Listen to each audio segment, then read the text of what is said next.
Welcome back, and turning now to our legal breakdown. Today, the Trump administration is clearly ratcheting up the deployment of the feds to Portland and these other cities run by Democrats, adding Chicago and Albuquerque. Federal officials were already in Kansas City. That operation was initially welcomed by local officials, something we've been reporting on.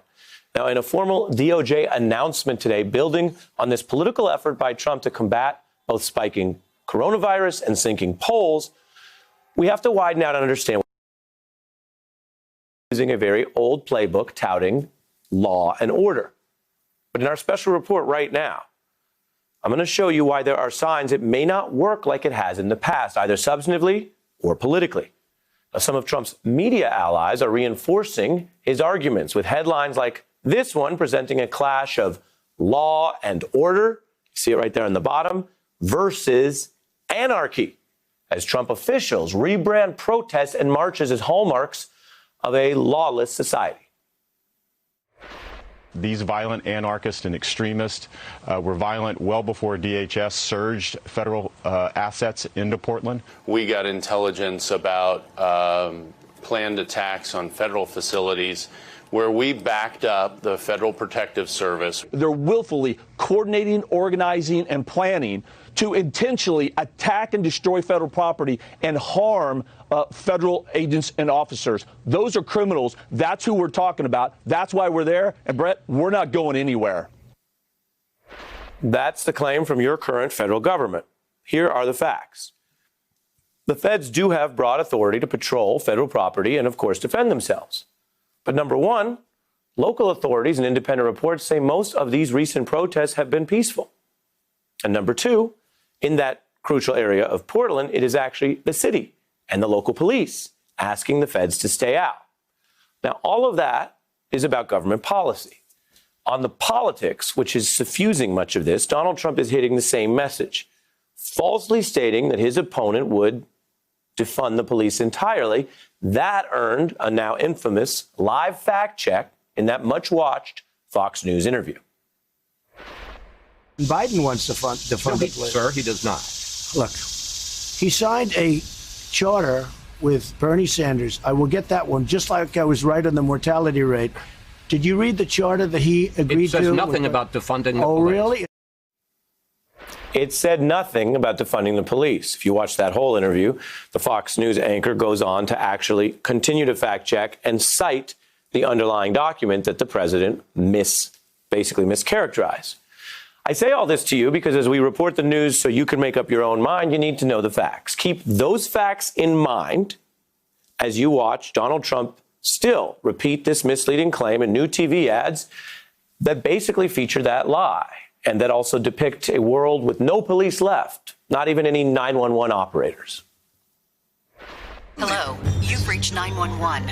I'm sorry that there is no one here to answer your emergency call, but leave a message and we'll get back to you as soon as we can. Crime will rise significantly. I'm Donald J. Trump, and I approve this message. This message matters because just as in the 1960s, when there were, of course, clashes over progressive demands for civil rights and conservative concerns over protecting the police and anarchy and law and order, Trump doesn't think that he's on defense here. He's actually leaning in and betting on these issues. In fact, out of all the campaign ads this month, over 64% of Trump's campaign ad spending was on ads about the police, $20 million, according to the New York Times. All of this picks up right where his first 2016 campaign ad began, invoking harsh federal powers to combat terror and crime while singling out one religion. The politicians can pretend it's something else, but Donald Trump calls it radical Islamic terrorism. That's why he's calling for a temporary shutdown of Muslims entering the United States until we can figure out what's going on. Now, let me be clear with you. We have the evidence, and it shows this is not just history, it's plagiarism. Just like Make America Great Again was stolen from the Reagan campaign, it was their slogan, Donald Trump also touted himself as the law and order candidate at his 2016 convention, swiping the exact words Nixon used to revive his career amidst civil rights protests. Nixon tried to appeal to the, quote, forgotten Americans, whom he touted as the non-protesting, non-racist, silent majority seeking law and order. The biggest victims of the rioting are peace-loving citizens in our poorest communities. The forgotten Americans, the non-shouters, the non-demonstrators. Republicans are the party of liberty, equality, and justice for all. We are the party of law and order. To those who say that law and order is the code word for racism, our goal is justice. Justice for every American. We are ending the riot that has spread throughout our country.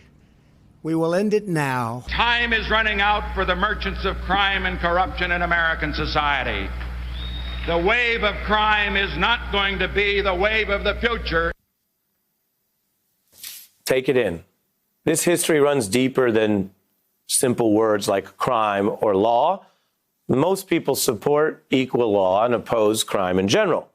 The harder questions turn on what's really going on.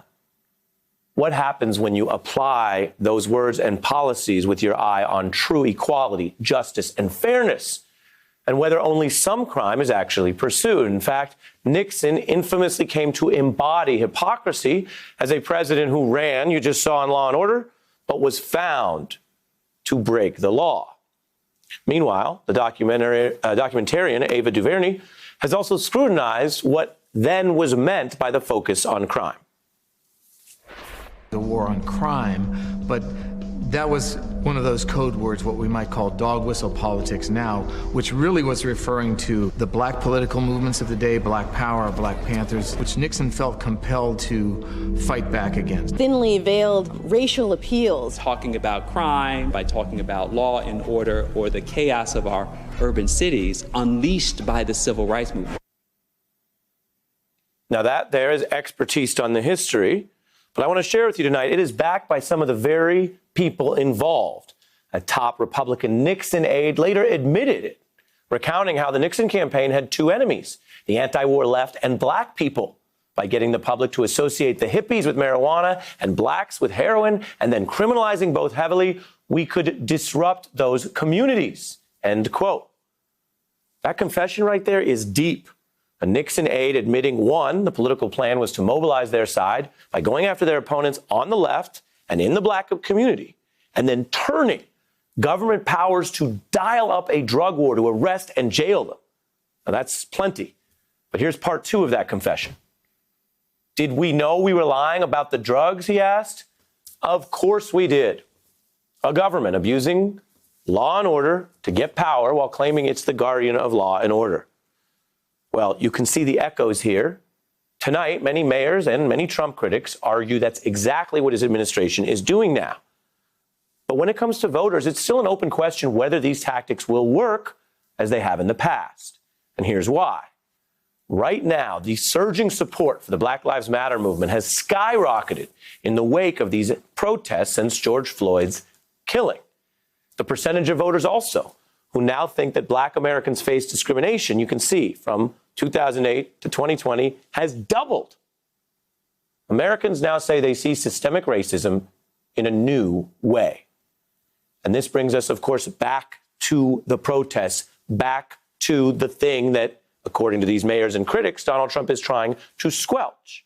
Here's how Reverend Al Sharpton, who is both a colleague but also has been working on these issues for decades, here's how he put it at the Floyd funeral, discussing what the law means and why it needs equality.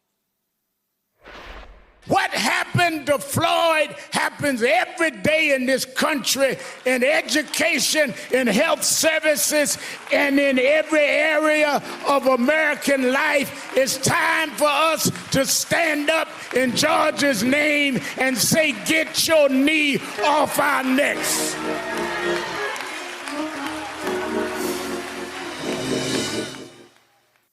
Those were powerful words in that room. That's why they bear repeating. I don't have a lot to add to that. And the support we just showed you rising suggests that Americans presented with this said, yes, of course, get the knee off the necks of innocent people. And yet tonight we're reporting on new federal agents being set out around the country for reasons that mayors and others have said are not proper. That's the context, and that's why we're staying on this story. Hey, I'm Ari Melber from MSNBC. You can see more of our videos right here, or better yet, subscribe to our YouTube channel below.